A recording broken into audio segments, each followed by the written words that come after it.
Ao anoitecer daquele dia, o primeiro da semana, estando fechadas por medo dos judeus as portas do lugar onde os discípulos se encontravam, Jesus entrou e, pondo-se no meio deles, disse: "A paz esteja convosco." Depois destas palavras, mostrou-lhes as mãos e o lado. Então os discípulos se alegraram por verem o Senhor. Novamente Jesus disse: "A paz esteja convosco. Como o Pai me enviou, também eu vos envio." E depois de ter dito isto, soprou sobre eles e disse: "Recebei o Espírito Santo. A quem perdoardes os pecados, eles lhes serão perdoados. A quem os não perdoardes, eles lhes serão retidos." Tomé, chamado Dídimo, era um dos 12, não estava com eles quando Jesus veio. Os outros discípulos contaram-lhe depois: "Vimos o Senhor." Mas Tomé disse-lhes: "Se eu não vir a marca dos pregos em suas mãos, se eu não puser o dedo nas marcas dos pregos e não puser a mão no seu lado, não acreditarei." 8 dias depois, encontravam-se os discípulos novamente reunidos em casa, e Tomé estava com eles. Estando fechadas as portas, Jesus entrou, pôs-se no meio deles e disse: "A paz esteja convosco." Depois disse a Tomé: "Põe o teu dedo aqui e olha as minhas mãos. Estende a tua mão e coloca no meu lado, e não sejas incrédulo, mas fiel." Tomé respondeu: "Meu Senhor e meu Deus." Jesus lhe disse: "Acreditaste porque me viste? Bem-aventurados os que creram sem terem visto." Jesus realizou muitos outros sinais diante dos discípulos que não estão escritos neste livro, mas estes foram escritos para que acrediteis que Jesus é o Cristo, o Filho de Deus, e para que, crendo, tenhais a vida em seu nome. Palavra da salvação. Então, caríssimos irmãos e irmãs, prezadas crianças que hoje fazem a sua comunhão eucarística pela primeira vez, prezados familiares, uma palavra breve, inclusive aproveitando o ensejo desse momento em que celebramos a primeira comunhão na nossa comunidade. A primeira palavra está relacionada diretamente ao Evangelho e não deixa de lançar luzes sobre o momento que nós na comunidade vivenciamos agora quanto à primeira comunhão. E essa primeira dimensão do Evangelho é muito importante para todos nós, de uma vez por todas, para que fique enclausurado em nosso coração, em nossa mente, e nunca mais saia dali. É o lugar onde Deus está. Muitas pessoas certamente têm essa curiosidade de saber onde é que Deus está, onde é que Ele reside, onde é a casa dele, onde é que nós podemos procurá-lo com a certeza de que vamos encontrá-lo, onde é o seu paradeiro, onde é que Ele gosta de ficar. Essa pergunta, desdobrada de várias formas e com vários conteúdos, ela pode muito bem estar no coração de todos nós, homens e mulheres de fé. E exige e merece naturalmente uma resposta plausível. E nós, do ponto de vista da nossa maturidade e da nossa formação cristã, temos não só o direito de tê-la, mas também a obrigação de construí-la. E tudo aquilo que a gente sabe, que a gente vai sabendo, conhecendo, percebendo e recebendo acerca do nosso conhecimento catequético, serve exatamente para isso. Para a gente não ter dúvida alguma de onde Deus está. Como é que nós podemos torná-lo acessível a nós, presente em nossa vida a todo instante. E o Evangelho de hoje nos ajuda, juntamente com outros evangelhos da ressurreição. Jesus, enquanto os discípulos estão na sua lida, pescando a noite inteira, não pescam nada. Quando eles voltam à praia, num dos intervalos da pescaria, Jesus está lá. Pede para que eles lancem as redes outra vez. Eles, ainda que fatigados, em obediência àquele que lhes pede, lançam as redes mais uma vez. Quando eles voltam à praia, já com o milagre da multiplicação dos peixes tendo acontecido, Jesus Cristo pede alguma coisa para comer e come com eles. Depois eles o reconhecem. O que isso quer dizer para nós? Isso nos mostra de forma muito concreta e contundente de que o lugar de Deus nunca foi, nunca será um lugar separado e distante do lugar onde nós estamos. Nunca. Ou seja, a ação de Deus só se dá através e dentro da nossa ação. Ele se mistura o tempo inteiro conosco, entra em nossas vidas, precisamente naquilo que nós estamos fazendo e onde nós estamos fazendo, e com as ferramentas e instrumentos que utilizamos para fazê-lo, e junto às pessoas que nos acompanham na nossa ação. A presença de Cristo nunca é uma presença separada, distante, exclusiva ou exclusivista em relação à nossa própria presença na vida como um todo. Ou seja, o lugar de Jesus Cristo, de Deus, é no nosso meio, dentro da nossa fala, dentro da nossa ação o tempo inteiro. Em outras palavras, não mais precisamos sair para procurar Jesus Cristo por aí. Ele é quem faz questão de vir ao nosso encontro onde nós estamos. É uma quimera achar que Deus está ali, Deus está acolá, estão acontecendo milagres lá na frente, tem uma presença miraculosa aqui, um sinal grandioso do céu está acontecendo em determinado lugar, vamos formar uma caravana urgentemente e vamos até lá. Podemos até ir, e as caravanas, as peregrinações são bem-vindas, não são proibidas. É bom a gente se juntar a outras pessoas e fazer uma caminhada de fé. A gente vai se fortalecendo, vai percebendo que tem mais gente caminhando com a gente, que a nossa busca não é uma busca isolada e solitária, mas para onde queremos ir, muita gente está indo igualmente. É uma sensação humana que nos dá uma certa segurança, confirma as nossas buscas essenciais, mas não são obrigatórias para realizarmos esse intento fundamental de encontrar Deus. Não precisamos, se não quisermos, sair de casa, ou dos nossos afazeres, ou da nossa cidade, ou do meio da nossa comunidade, onde estamos muito bem enraizados, para buscar Deus em lugar algum. Aliás, só precisamos de uma coisa na vida: estar abertos para reconhecer a presença dele e automaticamente deixar que ele entre na nossa vida. Essa é a coisa fundamental. Onde quer que estejamos, não importa em que lugar, em que situação, se estivermos abertos para recebermos e percebermos a presença de Deus que já está lá, e deixar que ele entre em nossa caminhada e caminhe conosco, está tudo feito. Nada mais existe por se fazer. Apenas isso. É muito simples, alguém pode dizer, mas Deus é simples. A vida é simples. Nós é que complicamos um bocado. Aliás, eu não sei por quantas, mas nós gostamos muito de coisas complicadas. A gente não gosta de coisas simples.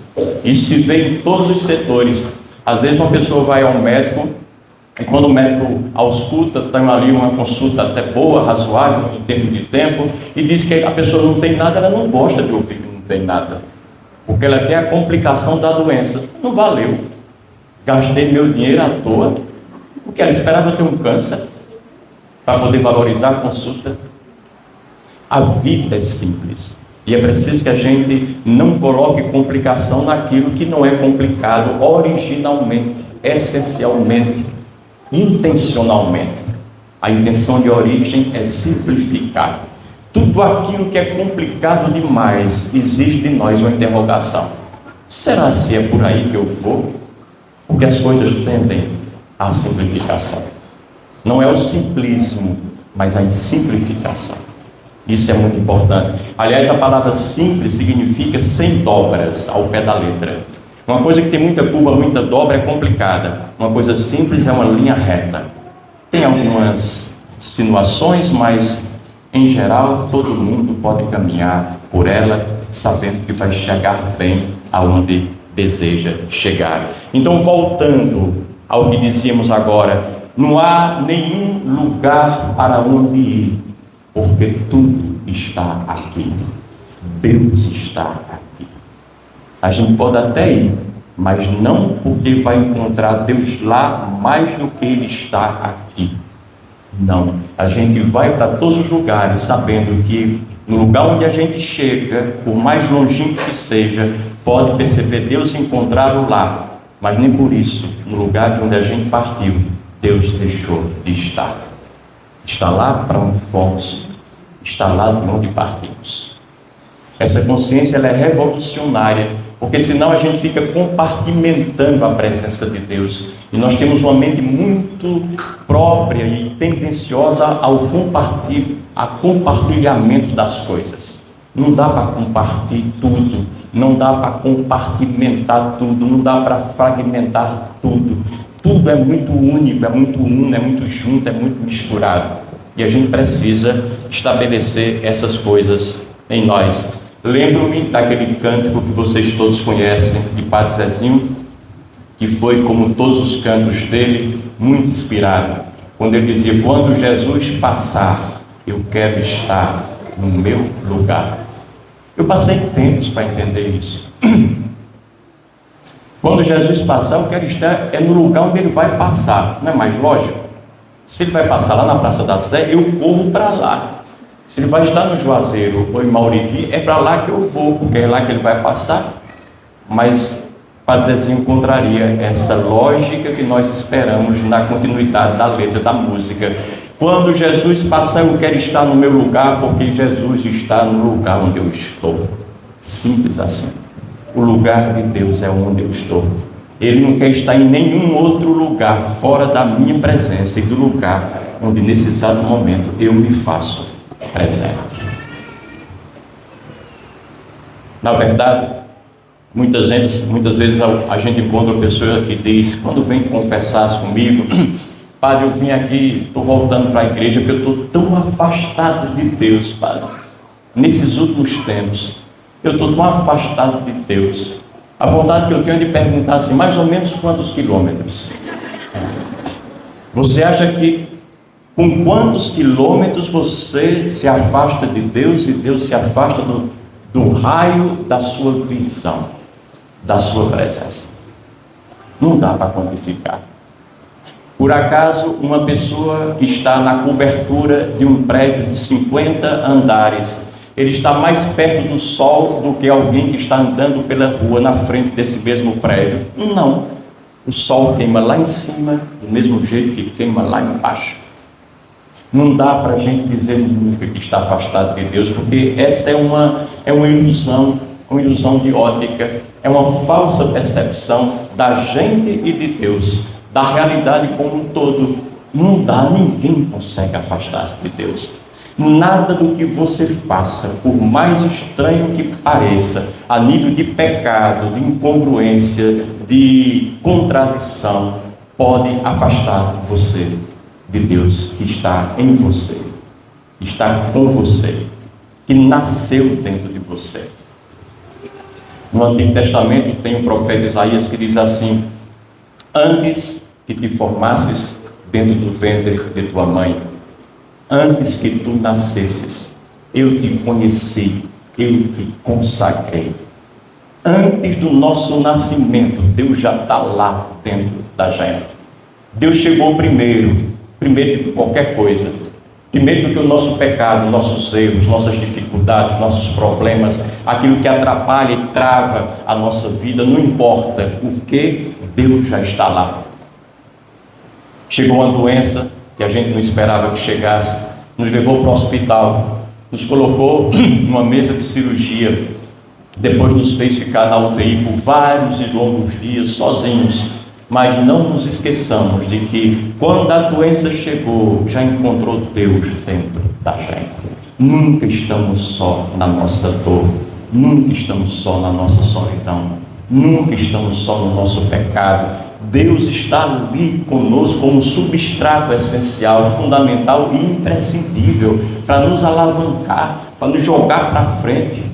E se estivermos no fundo do poço, encontramos Deus lá antes de cairmos naquele lugar. Deus já está lá, sempre nos possibilitando crescer, caminhar, andar para frente, dar passos e nos libertar daquelas situações que provisoriamente tomam conta de nós.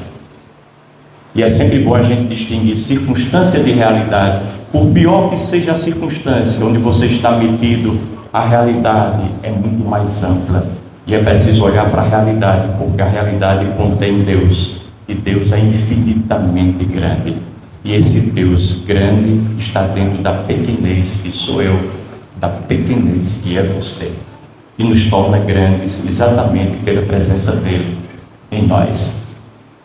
Como dizia um grande sábio contemporâneo nosso, não existe um lugar propriamente sagrado onde nós encontramos Deus, um lugar superior.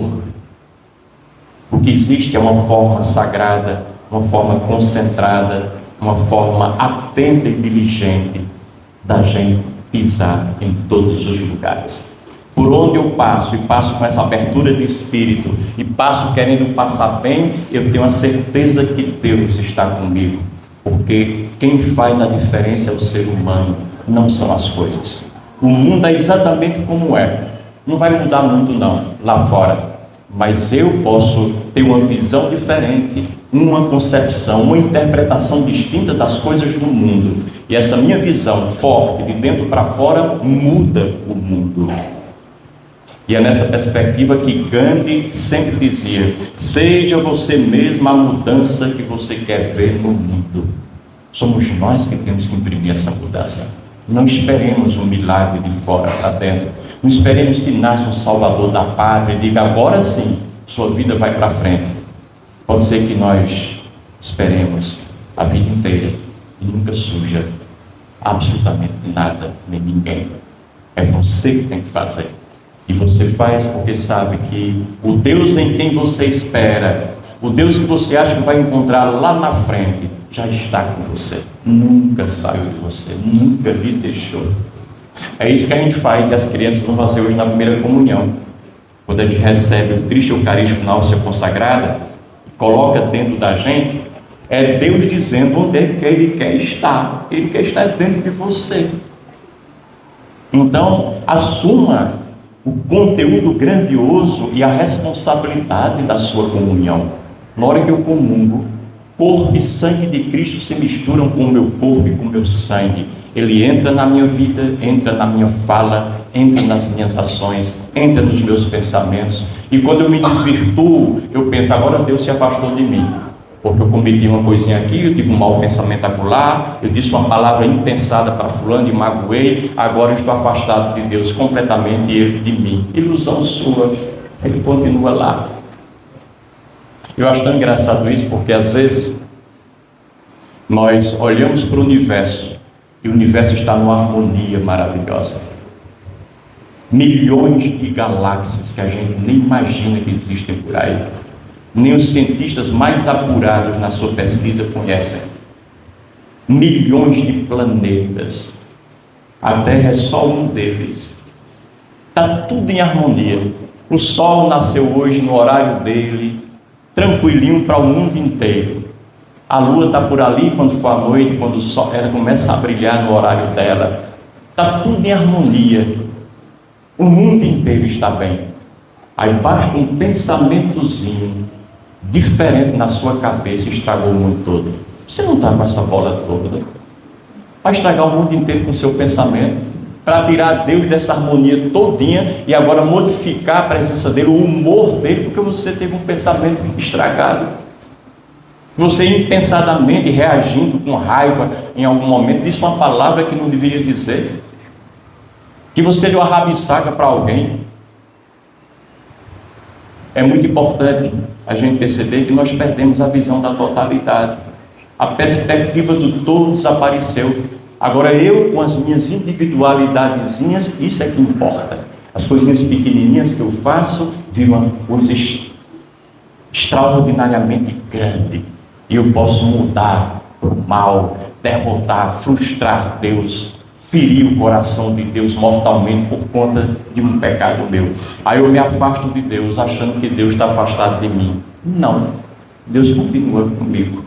Porque se você tem um pai ou uma mãe que gosta de você como filho e filha, quando você é criança, adolescente, mesmo jovem ou adulto, só quando você faz tudo direitinho e é impecável com eles, e depois não gosta de você nadinha, e vira as costas para você, e lhe deserda porque você cometeu um erro, esse pai e essa mãe não servem para nós, não gostam efetivamente de nós. Se nós que somos pais e mães humanos e temos falhas, não agimos assim, gostamos dos nossos filhos o tempo inteiro, e às vezes aquele que dá mais trabalho, aquele que mais requer a nossa presença, e efetivamente a tem, em termos de apoio, gerando até ciumeira nos outros, que fazem tudo direitinho, por que é que Deus vai fazer diferente? E vai nos abandonar porque nós fizemos uma coisinha que não bateu com aquilo que supostamente, eu digo supostamente porque cada um tem uma interpretação, é o plano dele para mim.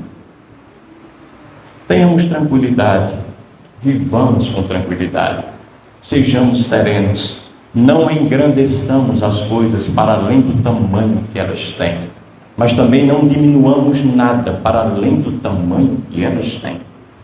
As coisas são o que são, e pronto, nada além disso. E por falar nisso, me permitam dizer, a propósito da comunhão de vocês, algumas coisas práticas que nos ajudam e que muitas vezes não foram resolvidas ainda na cabeça de muita gente. Comungar. Quantas vezes eu devo comungar? Às vezes tem pessoas que vão para uma missa, aí de repente tem um funeral no mesmo domingo e teve missa, e a pessoa não comunga mais porque já comungou na missa do domingo de que participou. Todas as missas para as quais você é chamado e está presente e participa, são missas e oportunidades de comunhão.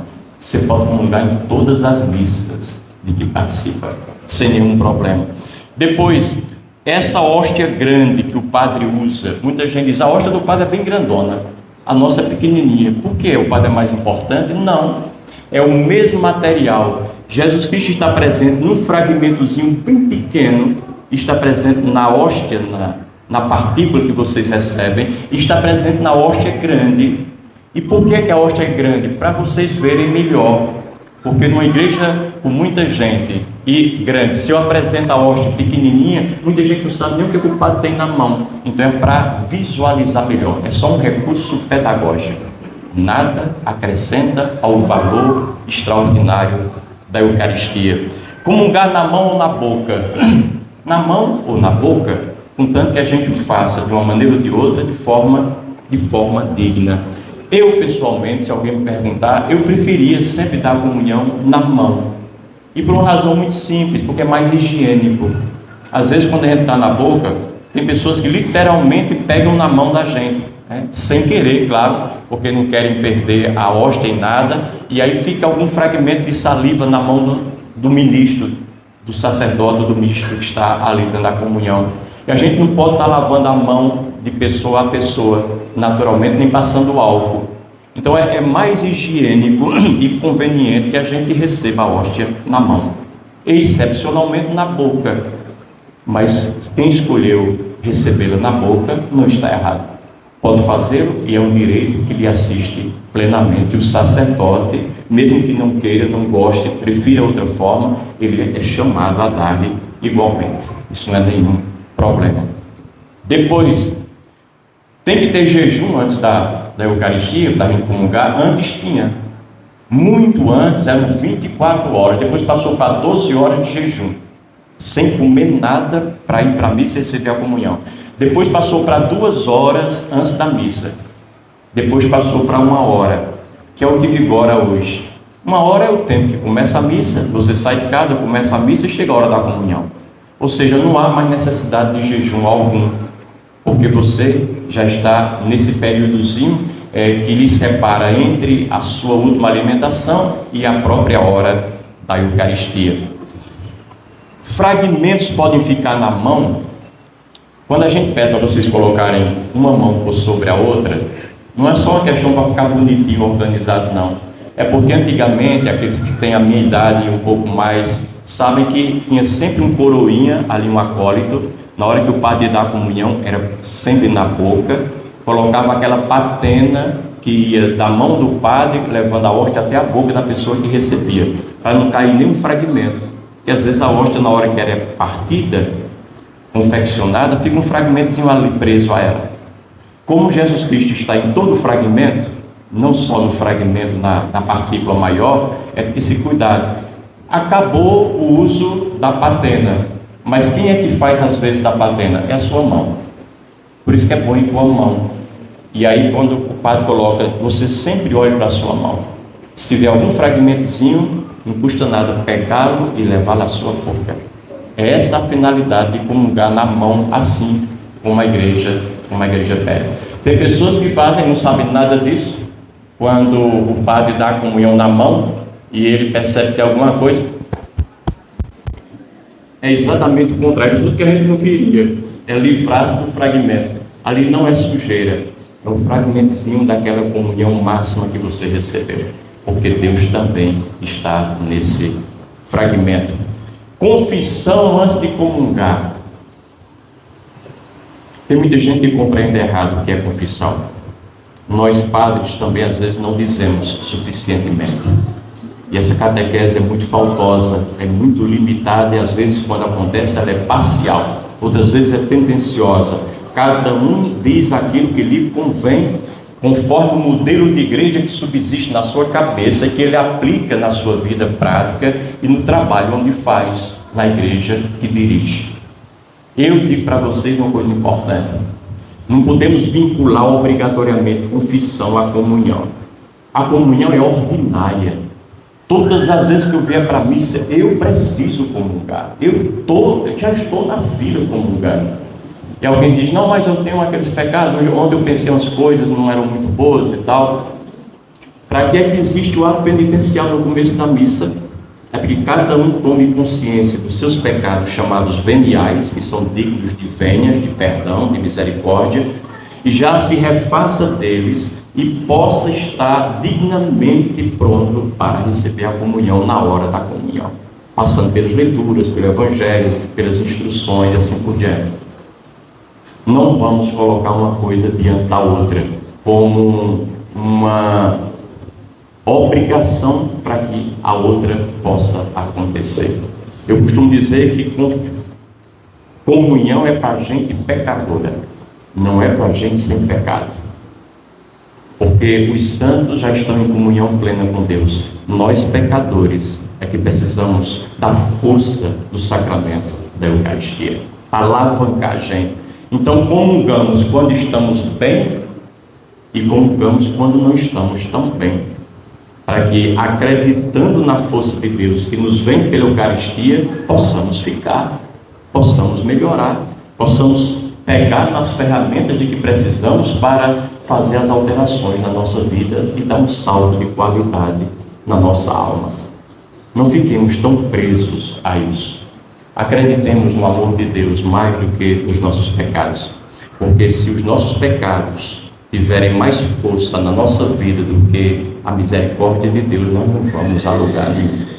Foi isso que aconteceu com Judas. Ele acreditou mais no pecado dele, se enfiou nesses pecados, na consciência desses pecados e morreu. Pedro pecou na mesma, acreditou na misericórdia de Deus, agarrou-se na mão de Deus misericordioso e viveu, e recebeu as chaves do reino em suas mãos. Tenhamos essa proeza de acreditar no amor de Deus mais do que nas nossas limitações, e nunca nos esqueçamos de que o lugar dele é o lugar onde nós estamos, preferentemente é dentro de nós. É isso que as crianças hoje vão ter, essa presença e essa consciência. Deus, sacramentalmente, vai estar onde sempre esteve na vida delas, dentro delas. Que assim seja para todos nós. Louvado seja o nosso Senhor Jesus Cristo.